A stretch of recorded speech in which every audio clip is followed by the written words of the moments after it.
Hello, everyone. Thanks for logging on to CBSColorado.com. Time now for a few extra minutes with Charles Johnson, former QB of your Colorado Buffaloes, and one of just the best all-around people.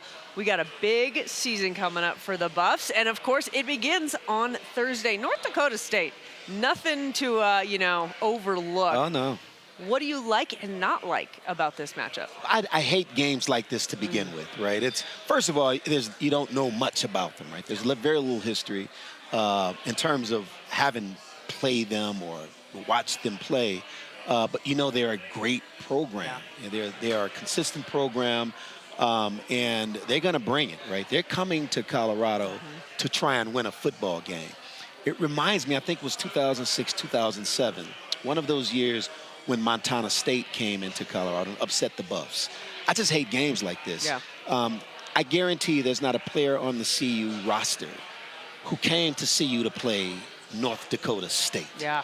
And yet, if you don't bring your A game, anything could happen.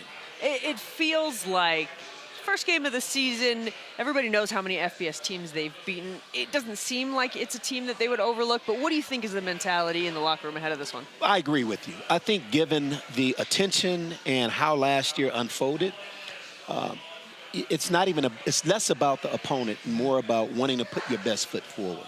I think Coach Prime has really focused this team on that assignment, right? It doesn't matter who the opponent is, particularly coming out the gate. You don't know much about them, but do you know much about yourself, right? Who are we? This game is more about who we are and less about who they are.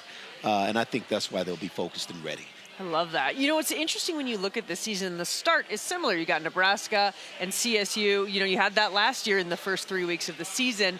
How much pressure do you think it is for CU to get off to a good start, especially against schools where those rivalries are fully back and, in full form? I think it's important, right? And it's interesting with the new sort of NCAA college football environment where you have so many new faces and new places.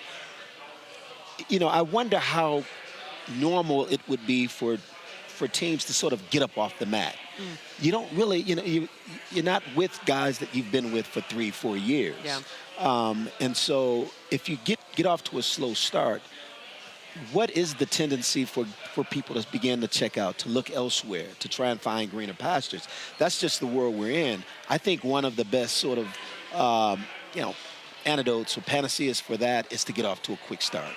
I feel good about this team. I've had an opportunity to watch a few practices, Romy, and we're better than we were last year for certain, particularly up front on both sides, which is where football games are won and lost. And so I feel good. Yeah. I feel good. It's important, Romy. We don't get this thing done. Why you got me nervous. Are you asking that question for a reason? No, I'm asking, Okay. I'm asking for your wisdom, Okay. Maybe I'm a little nervous. I thought maybe you saw something I hadn't seen and was kind of warning me. No? Okay. I'm the host. You are the brains of this operation today, so that's what we're getting. Oh, we're in trouble. We're getting some insight here. When we talk about blocking out the noise, obviously we know this. There's so much external noise, but at some point it's hard when people are always kind of knocking on you. How do you think the players deal with this? I think the players understand, and I think last year was a good sort of test run for CU. With Coach Prime comes the bright lights, comes the attention, it comes the expectations, if you will. And quite frankly, what comes with that is a little bit of, hate. He makes folks uncomfortable, and I get that. But I think what it also does is it galvanizes his team around their mission. And I'm excited to see that unfold this year. I didn't get a chance to ask you about Shedeur during our show on Monday Live.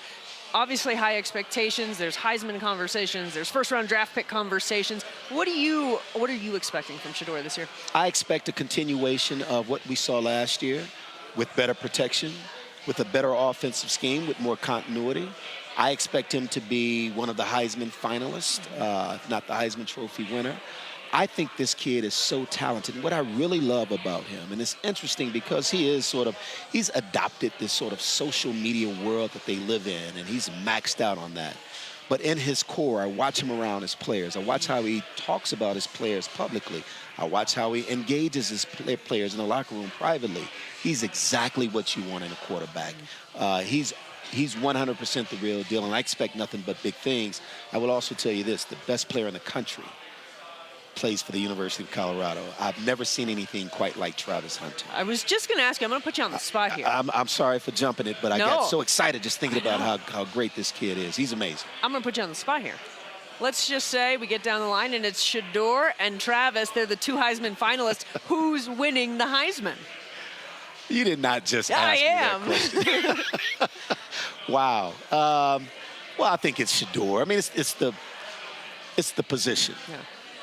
And with the quarterback position and the pressure and the time and attention that's paid to it, it's Shedeur. But I will tell you this: if the question is just who's the best college football player in the country, it's Travis Hunter. Yeah. This guy, he would be one of the top 3 all-time receivers for CU, and we're talking about some great players, and one of the top 3 all-time cornerbacks for CU. He would be top 3 in both those categories. That's unimaginable. Truly a generational player that Indeed. we're watching, which is absolutely incredible. CJ, thank you so much for joining us. We are so excited to have you here tonight. It's been such a treat. It's been a blast. Good to see you again. Good Ron. to see you. We'll see you again soon. Indeed. We'll see you on Thursday. Go Buffs. Go Buffs. We'll see you guys on Thursday. Thanks so much for joining us. We'll see you next time.